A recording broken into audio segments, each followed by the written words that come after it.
faithfully conveying value, exploring great books from around the world. Hi, this is Sally's Book Club. Today's featured book is 10-Year Cinematic Dream, The Ang Lee Story. The Ang Lee Story. The only authorized biography of director Ang Lee, compiled by teen writer Zaim Liangde. Using first-person narration, it reveals the first major climax of Lee's decade-long film career. Covering Lee's childhood memories, educational journey, and the making of 7 films. Film enthusiasts know Ang Lee, but many still see him through the lens of his 6-year homemaker period and 2 Oscar wins. This contrast makes for eye-catching headlines at first glance. But those who truly understand Lee know such paradoxes permeate his entire life. Today we'll explore 3 fascinating contradictions that shaped Lee's cinematic journey. First, contradiction, the obedient rebel.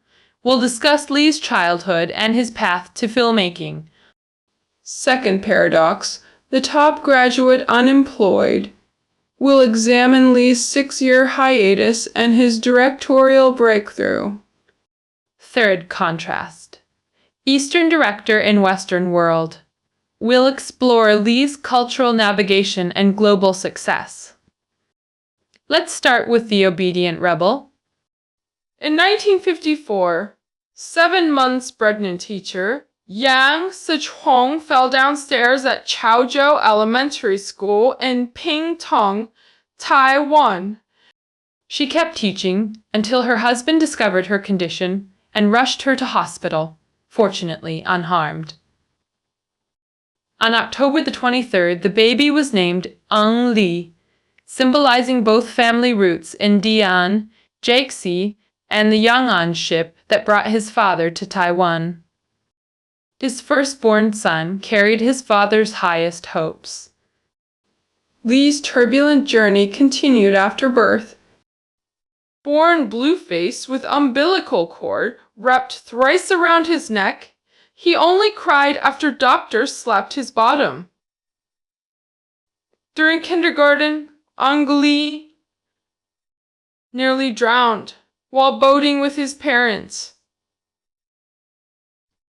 He accidentally fell into water, prompting his mother to instinctively jump in and hold him, water reaching just below her eyes. Lee later said that maternal embrace literally saved his life. Surprisingly, Lee's signature dimple resulted from a dog bite.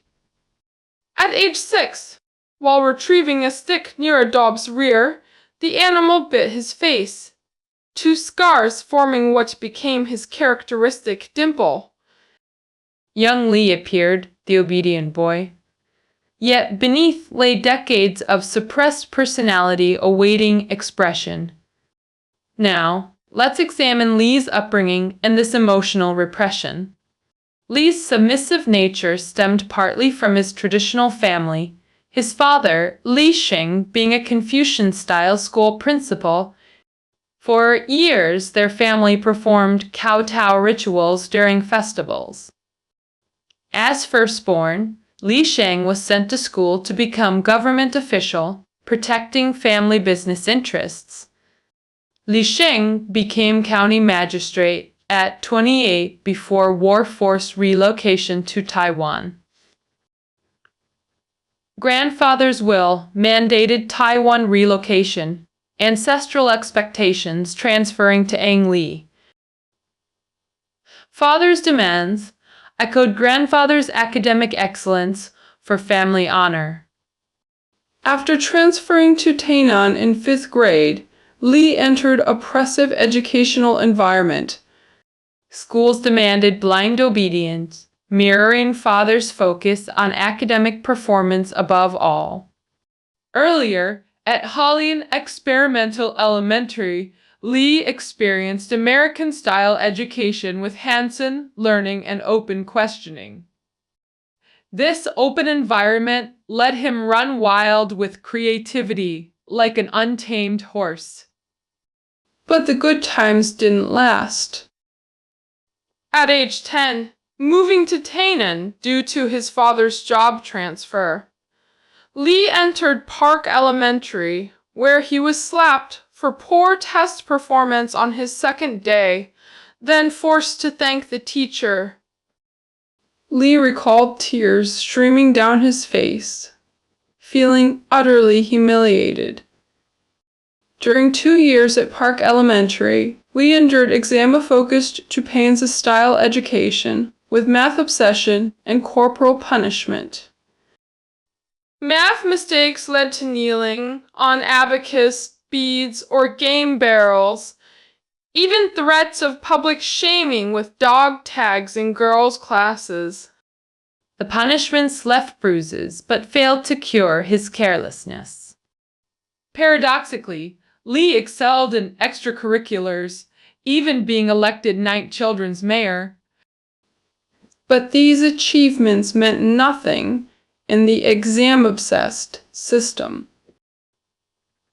Lee eventually entered Tainan First High School, where his father happened to be principal. That summer, his father gave him college applications and hired top tutors. Lee described himself as slouching and shy, prone to daydreaming that hurt his grades. Embarrassed by his principal father, he'd avoid him at school, ultimately failing college entrance exams twice. First attempt, 6 points short. Second attempt, 1 point away. After second failure, Lee wandered beaches until late night, worrying family. 2 days later, he smashed lamps and textbooks. His first life crisis. Ironically, this on-point gap pushed him towards cinema. Failing exams led him to National Arts School's drama department. Here, his suppressed personality finally erupted. At art school, Lee stepped onto the stage. Under stage lights, he first felt destiny's pull. The stage changed my life. Lee wrote in his autobiography, "There, my soul found liberation for the first time. I realized the exam-focused education system meant nothing beyond basic training. Following norms would mean mediocrity, while drama offered an extraordinary path." At art school, Lee consistently landed lead roles, even winning Best Actor at Taiwan's collegiate drama competition. Theater helped him find himself and awakened long-suppressed rebellion. Next summer, Lee toured Taiwan with classmates for performances, returning home exhausted and sunburned. His father scolded him at dinner. "Look at your wretched appearance." Lee slammed his chopsticks down and locked himself in his room. This marked Lee's first open confrontation with his father. To his father, theater was mere entertainment. True success meant academic honors. Reluctantly, his father compromised by supporting Lee's overseas study to become a drama professor. Thus, Lee entered University of Illinois theater program arranged by his father. But after earning his B.A., Lee pursued film, directing instead of teaching. Lee recalled tension whenever someone mentioned his film studies to his father. Choosing film became Lee's ultimate act of rebellion. Breaking free from lifelong suppression, Lee courageously embraced cinema. Now, let's explore the second contrast, the unemployed top student. After new graduation, Lee packed everything for Taiwan until fate intervened. The night before shipment, his thesis film, Fine Line, won top honors at New York Youth Festival. William Morris agents signed Lee on the spot, convincing him to stay in America. Lee excelled at New York U. His sophomore film, Shades of the Lake, won Golden Harvest Awards and scholarships. As Lee said, the moment he studied film, he knew he'd found his path. After staying in America, agents copied his student films for studio pitches. Periodic praises of his student works made agents target $2 million plus budgets, declining smaller opportunities. But post-graduation success evaporated. Lee faced 6-year unemployment in America. Several mid-sized projects collapsed during pre-production stages.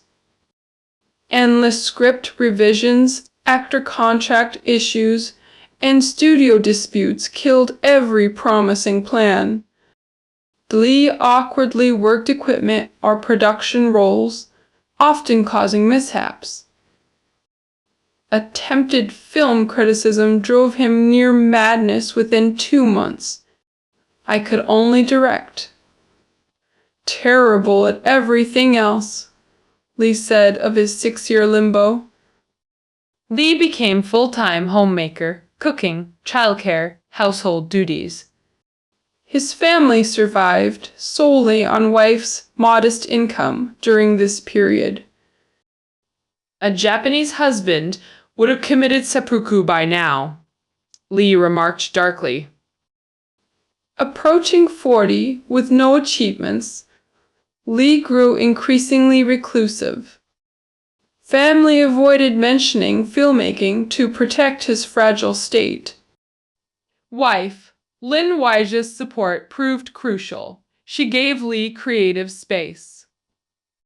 If I looked busy, she left me be. If moping, she'd say, find something meaningful, not necessarily profitable. This freedom became Lee's creative lifeline. Without Lin Huaya, my cinematic dreams would have died. They say heaven rewards persistence. After 6 grueling years, Lee's breakthrough finally came. At rock bottom, with only $43 left in his bank account. In November 1990, Taiwan announced his script, Pushing Hands and The Wedding Banquet had won awards. Taiwan's Central Motion Picture Corporation offered new directors opportunities. Lee secured funding for Pushing Hands. This opportunity reversed Lee's fortunes completely. The Father Trilogy, Pushing Hands, The Wedding Banquet, Eat, Drink, Man, Woman, became Lee's breakthrough works with CMPC. These father-centric stories mirrored Lee's own life experiences. The Wedding Banquet's brooding parental lecture scene directly retransmitted Lee's actual marriage experience. The chicken neck biting ritual came from Lee's own wedding memories. The newlyweds' red bedsheet in The Wedding Banquet was Lee's actual wedding linen. The kitchen destruction scene in Pushing Hands used Lee's real furniture with family members as extras. Lee's eldest son, Mason, played the mixed-race child in Pushing Hands. In The Wedding Banquet, Lee's wife carried their younger son during the kiss scene. Lee's only on-screen cameo. Lee's single line, "That's the result of 5,000 years of sexual repression." The poignant scene where the son checks his father's breathing embodies family ethics. Lee admitted this mirrored his own experience watching his aging father sleep. Across the trilogy, Pushing Hands, Father Tai Chi. Master is strongest wedding. Banquet's retired general, often dozes, eat. Drink man woman's chef. Losing taste represents broken patriarchy. In reality, Lee's father, Li Sheng, admitted, resembling the surrendering father in the wedding banquet's final scene. This surrender gesture represented patriarchal compromise. Recapping, Lee excelled in America, with award-winning thesis film attracting agency attention. But post-graduation brought unemployment. No films, no income, full-time homemaking. Wife's support sustained him through 6 years until Taiwan's opportunity changed everything. The Father Tuas fundamentally explores paternal authority and masculine ethics. Lee's paradox, rebelling against patriarchy while feeling guilt over unmet familial expectations. This cultural inheritance vs. self-actualization conflict defines the trilogy. The Wedding Banquet became Trilogy's most commercially successful entry. In 1993, The Wedding Banquet gained international traction through Berlin Film Festival, winning Golden Bear Award. Its $750,000 budget grossed $32 million, 1993's highest ROI film. This breakthrough established Lee in Western art house circuits. Sense and Sensibility marked Lee's Western debut, first big-budget production with British crew. Clashing values and technical approaches required gradual adaptation. Chinese directors carry heavier burdens, Lee noted, citing the Wedding Banquet's 7-take confession scene requiring perfect single shot. When boom mic ruined perfect take, Lee kicked trash cans in frustration.